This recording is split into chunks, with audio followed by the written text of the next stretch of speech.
Good morning. Welcome to IOS Online Tuition for Judicial Services. Last class we completed with section 68 of the Indian Evidence Act. Today we go on with the section 69.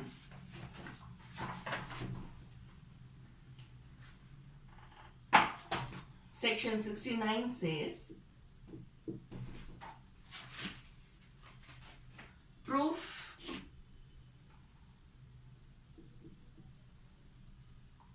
where no attesting witness is found.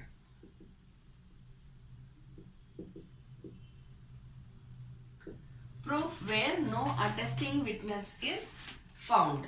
Who is an attesting witness? Anyone who is a witness attesting a document. When you say attesting a document, that means what? You are acknowledging, not you, the witness is acknowledging that he knows the signature. He knows the handwriting. He knows the contents. So these are the three things, either of them which will be acknowledged. If I am taking a witness for a partition deed, say for example, if I am taking two witnesses for a partition deed, I will be, if not the contents, they will know at least the signature and the handwriting. Signature or handwriting, because nowadays everything is typewritten. So the signature of the anyone who acknowledges the signature or the handwriting shall be known as attesting witnesses. Here we are talking about the proof where no attesting witness is found. Where no attesting witness is found, at least one person should be brought before the court who knows either the sign or the handwriting, depending upon whatever is the dispute in question. Understand? So when we are talking about this, we have to, the person, the party, either party, whoever is contending that the signature is not his or the handwriting is not his, such a person will have to bring at least one person who knows the signature or the handwriting which is the dispute in question. Understand? So this is what section 69 says. Now it cannot be any person.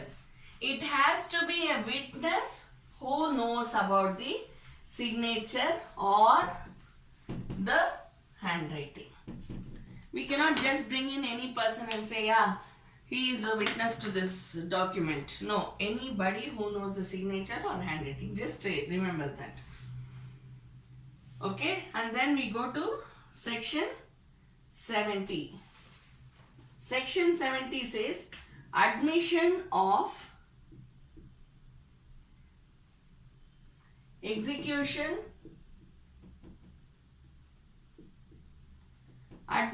execution by party to attested document. Admission of execution by party to attested document. Now when we say admission of execution, if the party himself admits to the execution, that is sufficient. Let me come back once again. Earlier we were looking at the attesting witnesses, right? So any one witness who knows the signature or the handwriting of the person should be produced on record for evidence. This is what we read in section 69. In this section what we are seeing, section 70, admission of execution of document by party to attested document. When the person, the party himself says, yes, I have attested this document, yes, I have executed this document, then there is no need for further proof. Say for example, there is C and D. Okay, C has filed a case against D saying that even though he has executed a particular gift deed, Gift deed can be done in anyone's favor, right? But then what D has done, he has given a gift deed for ancestral property. It is not registrable. First of all, it cannot be done. Even if it belongs to the share, that share must have been divided share. Okay, just oral partition will also do. So what does D has done? Let us just take a imaginary situation. D has given a gift deed to some other person on the oral partition, based on the oral partition between all the co-partners. Now this person comes and says that he has done it on ancestral property, therefore it is not valid in law. So the party himself, because he is alive, he is called on record and he says that yes, I have executed this document, Your Honor.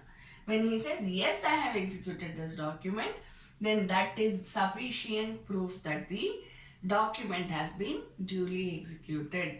There is no need for further evidence. Now you are clear? We will go on to the next section, section 71. Proof when attesting witness denies the execution.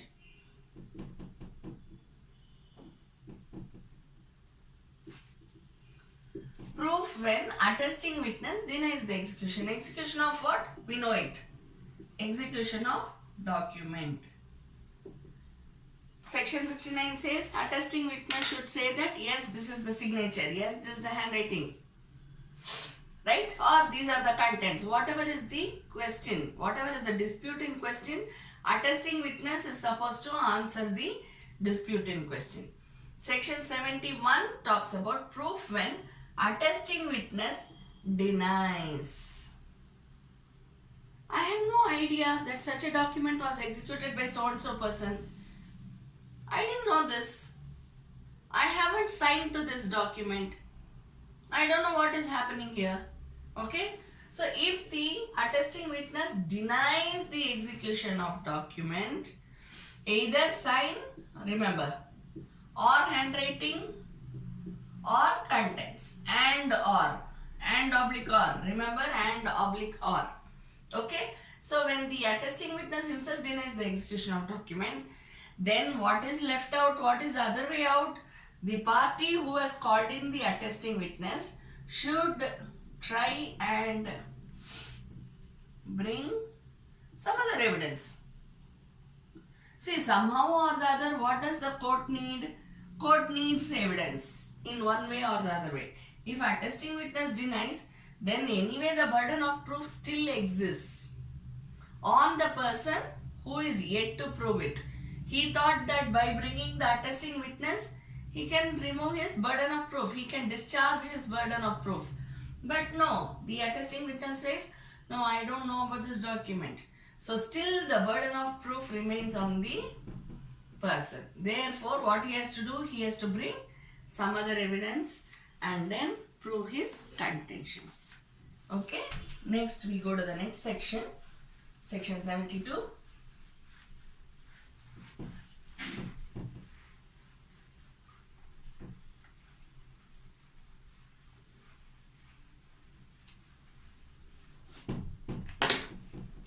What does section 72 say? 72 reads as proof of document not required by law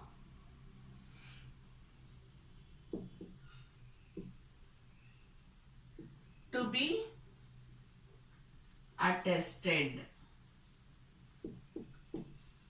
So what are we talking here? Here we are speaking about a document which need not be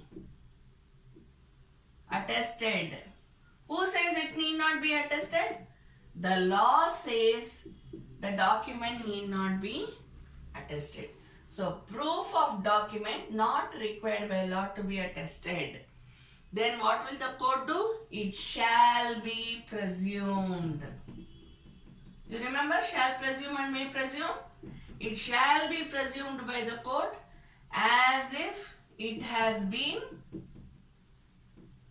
duly executed. Because law says it need not be attested. Therefore, even if there is no attestation, it is okay. Understand? If the law says it should be attested and it is not attested, see, almost all the documents we need attestation of witnesses, right? So, in case there are no witnesses, for example, we can take up the Indian Succession Act where we speak about the will by the defense personnel, army man, right? Suppose he is there in the battlefield, or not battlefield, whatever it is, where the war is going on. What does the Indian Succession Act say? He can dictate the will to anyone who is near him, just next to him. I'm sorry. He can dictate the will to the person who is next to him, and that person will write down the will, and he will be a witness saying that yes, this is the will which was dictated to me by the dead person. Am I right? This is Indian Succession Act. This is one of the provisions in Indian Succession Act when it comes to will. So in this case, do we have any witnesses signing this will? No. When it is being dictated by the person and he is no more, and the person who wrote it down when it was being dictated by the other army man, he shall be the sole witness to this. There are no, see how we draft the will, we have two witnesses always. Am I right? We tell our clients, please get two witnesses' signature on this will. Whether it is going to be registered or not, it's a different question. But we tell them, you have to get two attesting witnesses' signature. Right? So, but here we do not have it, and the law allows. The provisions of will under Indian Succession Act allows this. Therefore, proof of document not required by law to be attested. So, when it comes before the court shall not ask, where is the signature of the witnesses? No, because it shall be presumed as if it has been attested. Clear?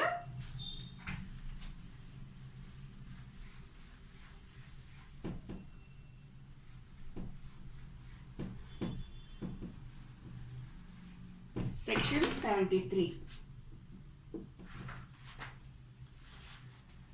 Comparison of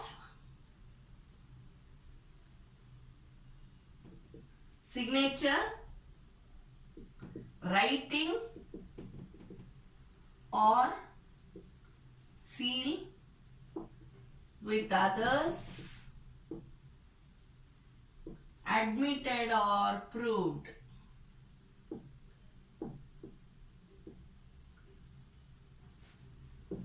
See, this is a combination again of the other sections. What are the other sections which you can take it up? Say for example, just now we read in the, not the previous to one to the previous. What was written was, no attesting witness denies the execution of a document. In that case, what should the person do? The person should bring in some other evidence.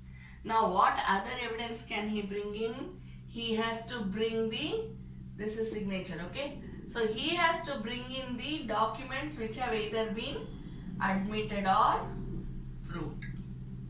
Now, if I am unable to get a witness where no attesting witnesses are found,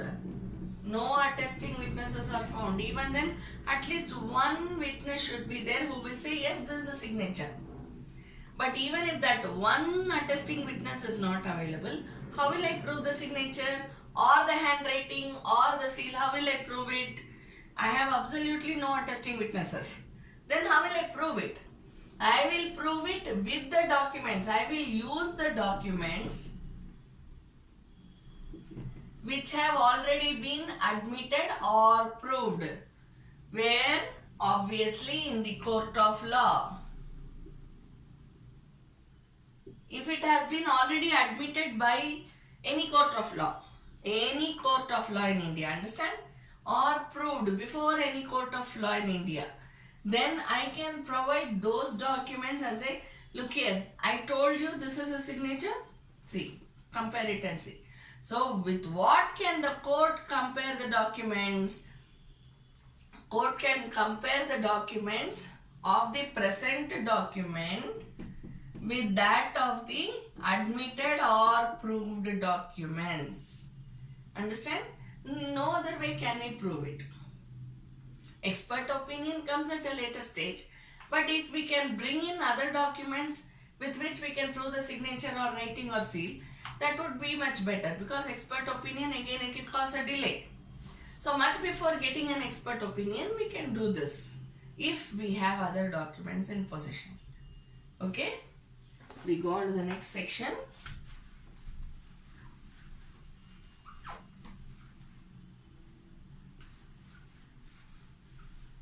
Section 74.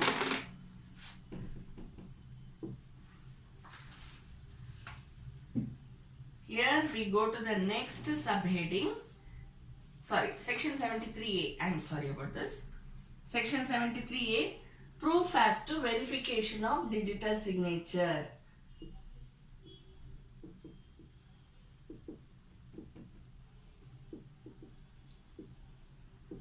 Digital signature. We know this, am I right? We have already dealt with this. Proof as to verification. See, if we are going to speak about the verification of signature, seal or writing, what did we learn in the previous section, that is 73? This is 73A, okay?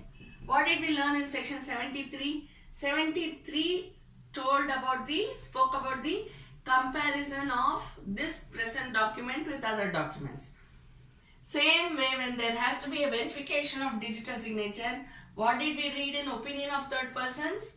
The certifying authority will come, he may come, he may not come, but he will give his opinion saying that the digital signature belongs to so and so person. Am I right? Again, that's an expert opinion. But before going to expert opinion, if we are able to prove the digital signature by way of any other document in which we have the same digital signature. Understand? If we are able to produce a document with the same digital signature, then that would be a much easier option rather than going to an expert and asking for the opinion. Understand? So this is what 73A. 73 speaks about the manual handwriting, sign, seal and all that. Here we are talking about digital signature. That's the only difference. Next we go to the next subheading, public documents.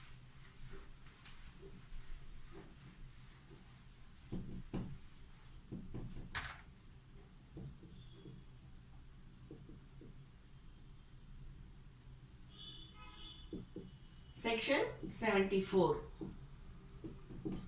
What are public documents? Section 74 talks about what are public documents. Now, generally speaking, what's a public document? Anything which is not a private document is a public document. So, what are private documents? The next question, right? Next question is private. What is private document? When we say what is a private document, anything which relates to different individuals in their personal capacity, mind you. Okay, so those are all. See, for example, if I am having an absolute sale deed, or I write a will and get it registered before the sub-register. Okay, can any third party just come and file an application and say that, okay, I want a copy of the will, I want a copy of the absolute sale deed which was done. Unless I am a party to it or I am the lawyer for the party, no sub-register office is going to encourage me.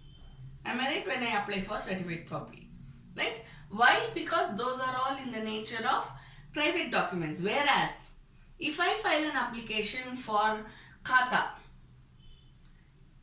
is the one of the title deeds. It gives the right, absolute ownership. Am I right? It is a supporting document. After absolute sale deed execution, what we get is the khata, which shows that we are the owners of the scheduled property, right? So when I want to apply for a khata, though I am not a party to it, I can apply. But for what? For the extract of the khata. I cannot apply for khata certificate. I can only apply for extract of the. For example, see simpler one I will tell you.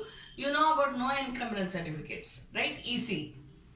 When we are asking for EC from the sub-registrar office, they will immediately give it. No questions will be asked about it. Why? Because EC is a public document. Understand? It's in the nature of a public document. We file RTI applications, right to information applications. When I file an RTI application for some regarding some department, whatever is the revenue or the expenditure or whatever, if I have to know what is the metro expense between in Bangalore, then I will apply for that. I will file an RTI application and I will get the details. Why do you think they give the details? Because it's a public document, right? So whatever relates to the public life is known as a public document. Anything which is maintained by a public authority for the sake of public, that is known as public document. Understand? Now we go to what are all the public documents. You can look at section 74. It deals with the acts, records of the acts. Acts and record of the acts. Of whom? Any sovereign authority. King. Do you remember anything while writing this? Of course, yes. Right? When you say sovereign authority, who is the sovereign authority? President of authority. India is a sovereign authority. Okay, so we take the example of India. Then, UK. We read about it, right? Whatever are the notifications and the journals, official journal, and any acts of the UK shall be recognized as. So those are all public documents. Next, anything which is done. Here when I put a capital A, don't get confused. I am not talking about the legislation. I am talking about the actions. Clear?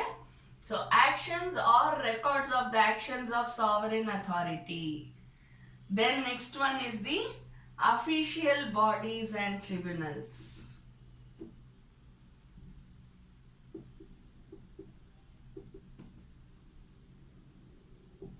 Okay, here when we are talking about sovereign authority, whatever does the president do or the governor does or whatever the government does, we get to know what is happening. We can file an application and get to know what is happening. Here again, official bodies and tribunals. When I say official bodies, it can be local body, it can be the state government, it can be the central government. Apart from these two governments, whatever are the bodies, authorities, village panchayat, taluk panchayat, district zilla parishad, city municipal corporation, all these come under official bodies. And then the tribunals. You know what are tribunals, right? Quasi-judicial authorities. Tribunals are quasi-judicial authorities. Understand? So, now when I am talking about this, see, local bodies, we get to know. If we have to get a, say for example, a plan of how they are going to build a metro or how they are going to build a steel flyover or whatever it is, we can always go and approach the official department and then get the information about the project that they are undertaking, or anything for that matter, tax collection, tax paid receipts, anything you take up, everything comes under this. And tribunals, you know that whatever are the orders passed by the tribunals, everything can be taken as a certified copy. Now we go to the third one, public offices,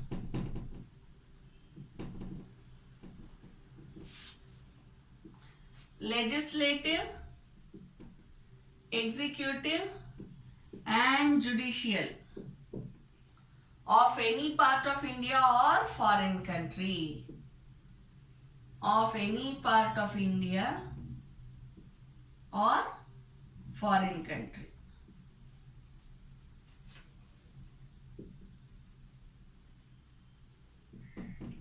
Public offices we know, right?